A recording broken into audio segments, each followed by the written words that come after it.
Everyone, तुम्हाला माहिती आहे का की ड्रग मेटाबॉलिझम होणं म्हणजेच नेमकं काय होतं? तर ड्रगची रिॲक्शन हे काही एन्झाईमसोबत होतं. म्हणजेच काय, ड्रग आणि एन्झाईम हे एकमेकाशी रिॲक्ट होतात आणि मेटाबोलाइट्स फॉर्म होतात. मेटाबोलाइट्स म्हणजेच काय, तर जे काही लिपोफिलिक ड्रग्ज आहे त्यांचं कन्व्हर्जन केलं जाते हायड्रोफिलिक ड्रग्समध्ये.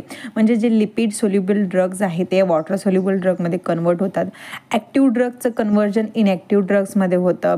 ॲक्टिव्ह ड्रग्स काय, तर ॲक्टिव्ह ड्रग्स असे ड्रग्स जे आपल्याला फार्माकोलॉजिकल ॲक्शन शो करतात आणि इनॲक्टिव्ह म्हणजेच काय, तर जे फार्माकोलॉजिकल ॲक्शन आपल्याला शो करत नाही. प्लस इनॲक्टिव्ह ड्रग्सचं फॉर्म ॲक्टिव्ह फॉर्ममध्ये सुद्धा केलं जाते. म्हणजेच काय, प्रोड्रग्स माहिती आपल्याला जे इनॲक्टिव्ह ड्रग्स असतात त्याचं मेटाबॉलिझम केलं जातं आणि ते ॲक्टिव्ह फॉर्ममध्ये कन्वर्ट केलं जातं, जे आपल्याला फार्माकोलॉजिकल ॲक्टिव्हिटी देते.